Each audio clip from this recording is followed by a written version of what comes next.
लोकसभा का चुनाव लगभग अंतिम दौर में है और आजमगढ़ से लोकसभा का चुनाव धर्मेंद्र यादव लड़ रहे हैं। चुनाव प्रचार के लिए महिला सभा की राष्ट्रीय अध्यक्ष जूही सिंह भी पहुंची हुई हमारे साथ हैं। हम इनसे पूछते हैं कि चुनाव को लेकर के क्या स्थिति है। जूही जी, इस वक्त ओवरऑल आप तो हर जगह देख रही हैं, आजमगढ़ भी आई हैं, काफी आप लोगों से मिली होंगी, तो क्या चल रहा है ओवरऑल, क्या चल रहा है और आजमगढ़ में आप क्या देख रही हैं? इंडिया गठबंधन बेहतरीन प्रदर्शन कर रहा है। बड़ी चुनौती थी हमारे सामने संविधान को बचाने की और उन ताकतों के खिलाफ लड़ने की जिनके पास धन बल सब कुछ था, जो संस्थानों का को नष्ट कर रहे थे। लेकिन हमने बेहतरीन प्रदर्शन किया है, हम सरकार बना रहे हैं। आजमगढ़ वैसे भी समाजवादी पार्टी के लिए एक बहुत ही मजबूत सीट रही है, तो आजमगढ़ लालगंज सुरक्षित और सभी आसपास की सीटों पे इंडिया गठबंधन जीतने वाला है और हम प्रचंड बहुमत से सरकार बनाएंगे। नहीं, अभी थोड़ी देर पहले योगी आदित्यनाथ ने 2 जनसभाएँ की। उन्होंने साफ तरीके से कहा कि समाजवादी पार्टी सिर्फ हवा में बात कर रही है, कहीं कोई जनाधार बचा नहीं है। ये लोग बिल्कुल बैकअप हैं और जो 4 चरणों के नतीजे देखने को मिल रहे हैं, उससे समाजवादी या गठबंधन का कहीं कोई वजूद नहीं है। तो ऐसे में आप क्या कहें?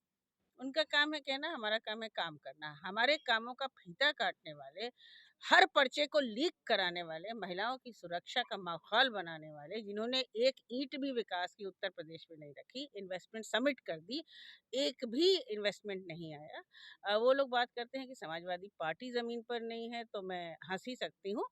इंडिया गठबंधन काम करके हम अपने मुद्दों पे लड़ रहे हैं। हम पुरानी पेंशन लाएँगे, हम महिलाओं के खाते में सीधा 1 लाख रुपया साल, यानी कि 8,500 रुपया साल उनके खाते में जाएगा। हम 40 लाख वो पद भरेंगे जो सरकारी नियुक्तियों में खाली हैं और सीधी भर्ती करेंगे, अग्निवीर योजना खत्म करेंगे और ये जनता की डिमांड पे हम काम कर रहे हैं। नहीं, आपने ये कहा जैसे आप कह रही हैं कि सरकार बनने जा रही है, लेकिन भारतीय जनता पार्टी बड़े ही दावे के साथ करेगी। हम 400 से ज़्यादा सीटें जीत रहे हैं और एक-एक सीटों का आंकड़ा बता रहे हैं और अभी मेरी कुछ भारतीय जनता पार्टी के लोगों से आज ही बात हुई, तो उन्होंने कहा कि पूर्वांचल में लगभग ज़्यादातर सीटें हम जीत रहे हैं। पूर्वांचल 22 तक में तो जीत नहीं पाए और अब लोकसभा में जीतने की बात करते हैं। खैर, उनका काम है कहना, वो झूठ बोलने वाली पार्टी है। ज़मीन पर हमने काम किया और हम जनता का चुनाव लड़ रहे हैं, जनता के लिए हम लड़ते हैं। यही नेताजी ने भी किया, अखिलेश यादव जी ने भी किया, अब तो राहुल गांधी जी भी साथ हैं। तो एक मजबूत चुनाव है, हमने एक विकल्प दिया है और जनता हमें अवश्य आशीर्वाद देगी। आजमगढ़ के चुनाव को आप कैसे देख रही हैं? आप आजमगढ़ में काफ़ी समय से हैं, मैं देख रहा हूँ जगह-जगह जा रही हैं, लोगों से मिल रही हैं।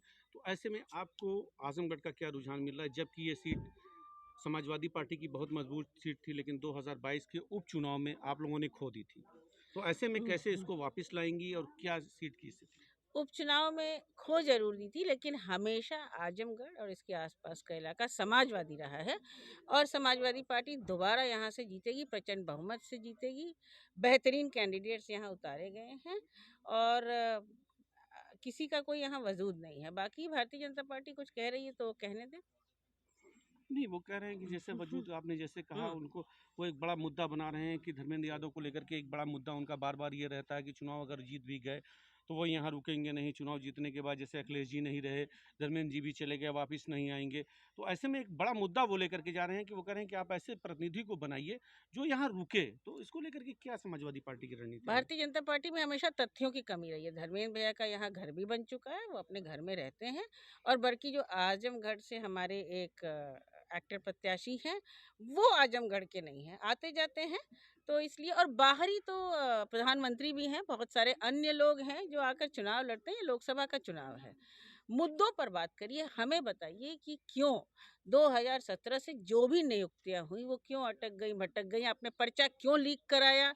आपने जो इको गार्डन में बैठे रहते हैं लोग धरने पर, चाहे 112 की लड़कियां हों, चाहे 69,000 भर्ती में जो घोटाला हुआ हो, उस पर आपने क्यों एक्शन नहीं लिया? क्यों उनको मारा पीटा? क्यों लोगों के ऊपर आप फर्जी मुकदमे लगा रहे हैं? तो दबाव डालने से जनता नहीं रुकेगी। जनता इंडिया गठबंधन की सरकार बना रही है। नहीं, उन्होंने कहा कि हमने आजमगढ़ के लिए बहुत विकास का काम किया है, विश्वविद्यालय दे दिया, तमाम चीज़ें दे दी। समाजवादी पार्टी तो बस आती है, यूँ ही बात करती है। तो इन सब चीज़ों को आप क्या देखते हैं? वो झूठ बोल रहे हैं। आजमगढ़ का विकास केवल अखिलेश यादव जी के हाथ पे हुआ है और उत्तर प्रदेश का, मैं केवल जिस लोक भवन में बैठते हैं वो भी तो हम ही ने बनवाया। इस पूर्वांचल एक्सप्रेसवे का 80% अधिग्रहण हमने किया। और उन्होंने जो एक एक्सप्रेसवे बनाया था उसमें तो आपने देख ही लिया कि गड्ढे हो गए थे, बीच में बंद भी हो गया था। तो कारखाने लाएं, रोजगार दें, बच्चे बेरोजगारी से परेशान हैं, फीस बढ़ोतरी हो रही है, आरक्षण खत्म करने की बात उनके सांसद कहते हैं और कर भी रहे हैं इफेक्टिवली। संविधान बदलने की बात वो करते हैं, जो भी नियुक्तियां लिखती है अब उसमें कहाँ आरक्षण दिया जा रहा है, तो इस पर जवाब दें। आजमगढ़ के चुनाव को लेकर के आपका क्या नजरिया है? क्या इस जीत को लेकर के कितना पार्टी स्पष्ट है?